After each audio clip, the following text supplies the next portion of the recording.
Good morning, everyone, and I really appreciate everyone. Thank you for being here this morning. I always start with appreciations when I'm up at the podium, and I want to first start by thanking the members of our city unions for their dedication and service day in and day out to keep our city safe and running and resilient. I'm joined here today by leaders from 3 of our 4 city unions. We have Patrick Hartnett, who's the president of the Burlington Police Officers Association, or BPOA. We have Josh Kurtlink, who is the president of the Burlington Firefighters Association, or BFFA. And we also have Colby Dallaire, president of our local chapter of the American Federation of State, County, and Municipal Employees, or AFSCME, here as well. We also have Scott, the vice president. Scott, what's your last name? Chapter chair. I'm sorry. You didn't want to be elevated to vice president? Okay, Scott, who's our chapter chair. Phillips. Thank you, Scott. Sorry about that. Who's also with AFSCME as our chapter chair.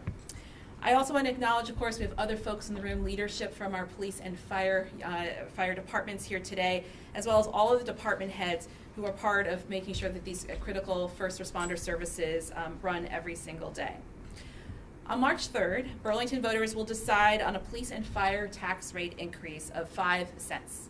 The tax rate increase is a core component of our balanced approach to filling a $10 to $12 million estimated budget gap projected for fiscal year 27. That would begin on July 1st of 2026. This gap is unfortunately about 10% of the city's general fund budget.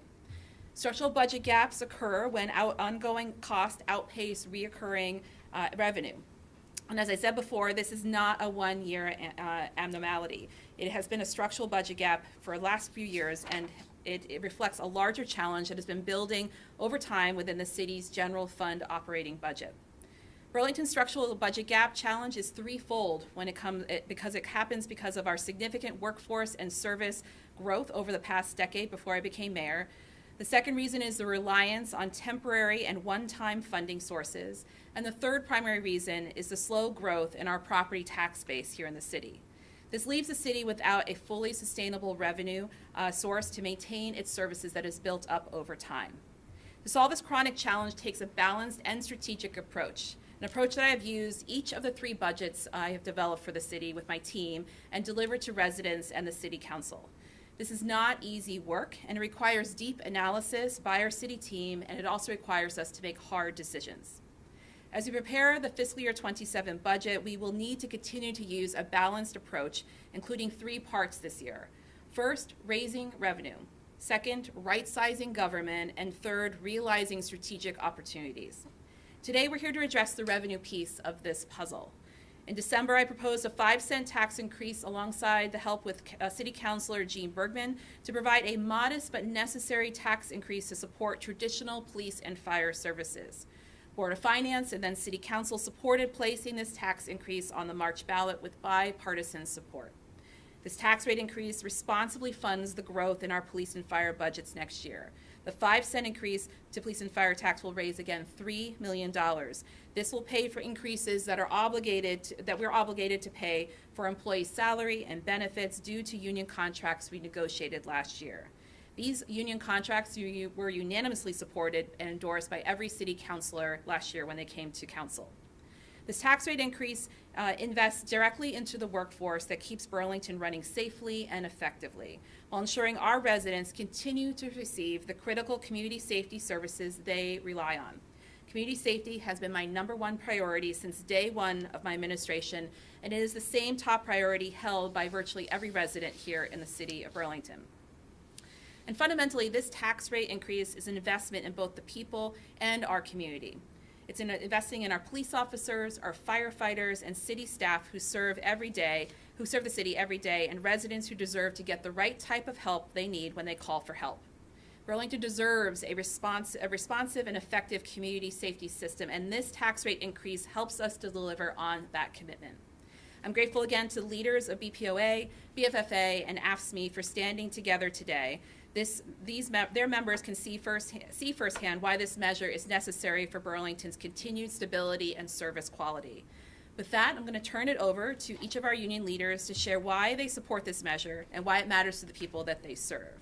First, we'll hear up from Patrick Hartnett, who is the president of BPOA, followed by Josh Kurtlink, the president of BFFA, and then Colby Dallaire, the president of our AFSCME local.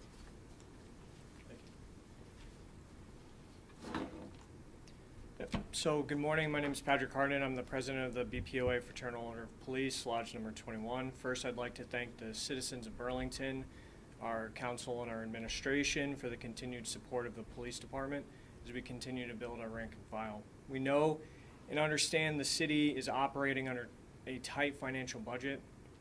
We also recognize that the BPOA is not unique to these financial stressors among other departments within the city. And as I stand here in solidarity with my fellow leaders of our city unions, I recognize the work that each department does to contribute to the safety and vitality of Burlington. A properly funded police and fire department is paramount to the basic functions of public safety in our city. The membership of the BPOA support the proposed increase in the police and fire tax, which will allow the department to operate in a well-funded capacity, continue to rebuild our patrol ranks, and invest in police and social services that the Burlington citizens expect and deserve. As we continue to ask for your support, I encourage voters to speak with their elected officials and educate themselves on this important topic and vote for what they believe is in their best interest and the best interest of the community of Burlington. Thank you. Thank you. He's probably up and repeating. Yeah, okay. All right. Good morning. Thank you, Mayor. Again, my name is Josh Kurtlink. I am here on behalf of the Burlington Firefighters Association as we stand in support of this police and fire tax increase that will be brought to voters on Town Meeting Day. In recent years, the city has made many investments in its fire department, investments in our personnel and our equipment that have allowed us to meet the ever-demanding changes of our city. And now is not the time to see that progress lost. The requested funding is what will allow us to continue providing a level of service that Burlington residents and guests both deserve and expect. The proposed increase does not just benefit firefighters, however, and we stand in solidarity with AFSCME and BPOA and knowing that we all have a vested interest in seeing Burlington succeed. And it's through proper funding of each of the important functions represented here that we'll be able to continue at a level owed to Burlington residents and guests. We support this increase after both a deep consideration of the impact to each Burlington taxpayer and with a deep reflection internally of what investments are needed to provide a level of services that Burlingtonians deserve. Thank you. Thanks, Josh.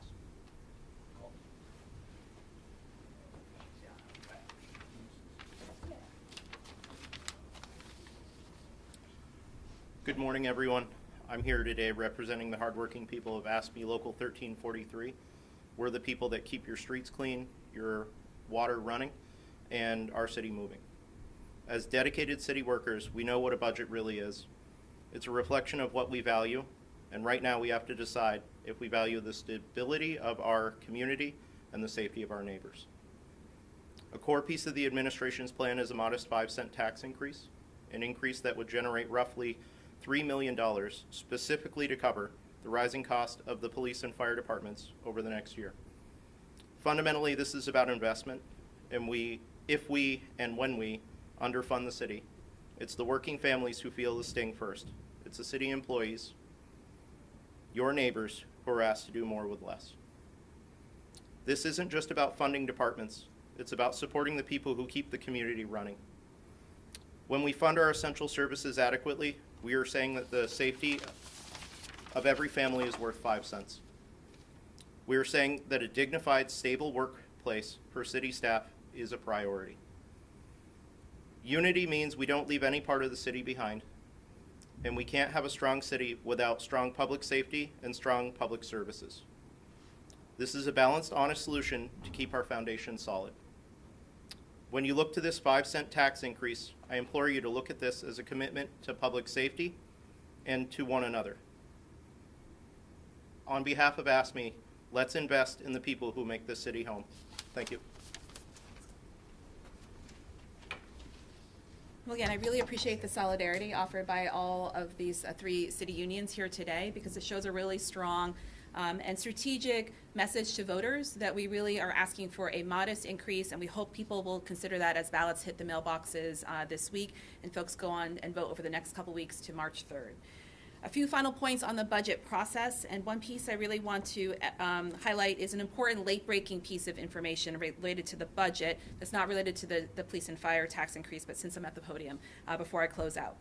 Today, I'm actually pleased to say that we received final numbers from our retirement investors. This is one aspect of what goes into many different splinter taxes that inform someone's property tax bill. And our retirement investors at this point of the year give us what our final numbers are related to informing the splinter tax for retirement for the upcoming fiscal year. What they were able to deliver is that we need to raise less in that splinter tax than what we initially expected when we were doing the estimates for fiscal year 27. This means the overall tax increase that we've estimated between the police and fire increase, as we discussed today, the debt service tax, which is a splinter tax, the retirement tax, and other estimated taxes will increase, instead of 9.4%, 6.1%. That is a significant decrease, and that is big and important news to deliver to voters, which I'm very pleased to announce today. In other words, a house assessed at the median assessed value of the city, which is $353,000, would pay just $186 more next year in the entirety of the year in municipal taxes, compared to our original estimate of $285 for the year. Again, that 9.54% estimate we had done. The main reason behind this was for this lower increase in the retirement obligation is because our retirement plan overperformed assumed expectations. We had assumed that the return rate would be 7.1%, that's based on the market value, and it actually wound up being 12.6% in terms of the rate of return. We do use a 5-year smoothing average because the market is very volatile and we want to make sure we always have stable assumptions we make, but this is frankly very good news, and I want to make sure voters have that directly from me. As we move forward, my administration will continue with the public outreach efforts, especially on this last piece of really additional good news, and the other additional ballot items that are on people's ballots for town meeting day. We've presented to each of the MPAs over the past several weeks. Recordings of those can be found on Town Meeting TV. Thank you always for being there. We also have a dedicated webpage which will have updated information on this retirement news within the next couple days.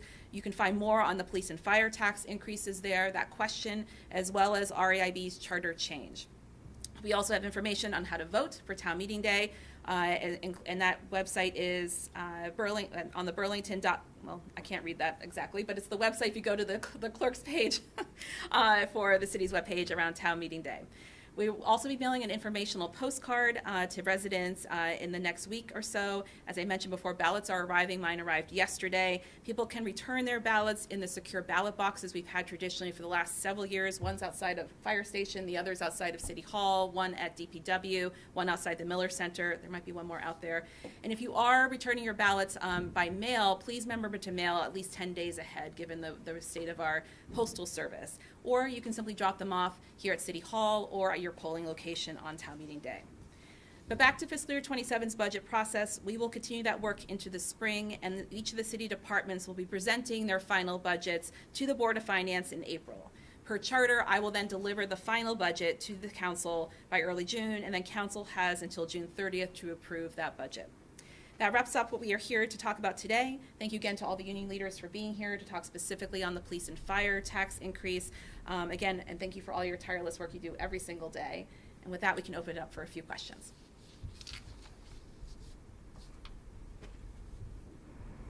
Could you explain a little bit more the 6.4, was it 6.4% versus 9%? Just Yep. for me to understand. Yep, absolutely, yeah. So basically, we have a 5-year smoothing formula that we use for what we assume about what that retirement tax needs to be. The retirement tax is what our obligation is to fund our pension system for all city workers, including our union workers. And so that is something that's estimated based on how the market's doing and our information received from our retirement advisors. And so we don't get that number until about this time of year. So in budget development, we had to put a number in order to understand what our potential budget gap would be, as well as what we had to charge potentially for or ask voters to support in terms of the overall tax increase. So we used a conservative number because we didn't want to be a Pollyanna about it, and I'm very pleased to say that the number came in higher in terms of the market return. Instead of 7.1%, what was it? 12.6% was the market return. That's much higher than what we originally assumed. So we were able to reduce the splinter tax amount that will go to voters. Go to taxpayers. They don't have to vote on that per charter. The charter only requires us to take general tax rate increases or other changes to splinter tax to voters. Retirement and debt are by charter just done by a formula, and that goes right to the property tax bill. Okay. Yep. Anything else? Okay. I guess just for voters, maybe seeing on a ballot a tax increase just might be a turnoff immediately. What would your message be for them who see, oh, I don't want my taxes to go up, but this could be for an important cause? Sure. Well, affordability has been one of the main reasons I both ran for mayor and have been committed to in these first 3 budgets I've been building for this city. And last year we worked really hard to bring down that overall obligation, the operating costs of the city, through very tough decisions around a reduction in staff as well as reduction of other services that were not core and essential. We have more work to do because we've overgrown the capacity of our operating budget compared to what regularly comes in terms of revenue. That sluggish grand list that I often talk about is real. It only has grown about 1% year over year for 20 plus years. As we all see with the cost of inflation, it's much higher than 1% over the last several years, and so it immediately creates a gap, right? So in terms of voters, we're being very diligent and careful about when we ask for increases. Last year, many property taxpayers in Burlington probably saw a decrease in their property tax bill between what the school district did in terms of its ability to do reductions on what they needed to charge for their portion, which is 2/3 of the property tax bill. That was due to state law changes around the weights applied to students that we educate here in Burlington. And our part of the tax bill, that 1/3, we kept as small as we humanly possibly could, and was a very, very minimal increase last year. And that was largely just due to the retirement and debt splinter taxes, with only a 1 cent increase for the police and fire tax, which was something voters had approved back in 2024. And for today, I really hope people see that the revenue increase we're requesting is very targeted to our #1 priority here in the city, which is community safety. As we continue to rebuild our police department, as we continue to support our first responders and our fire department, this is a critical and very smart investment, and I trust voters will understand the logic there. Anything else? Okay, well, thank you very much for being here. I really appreciate it.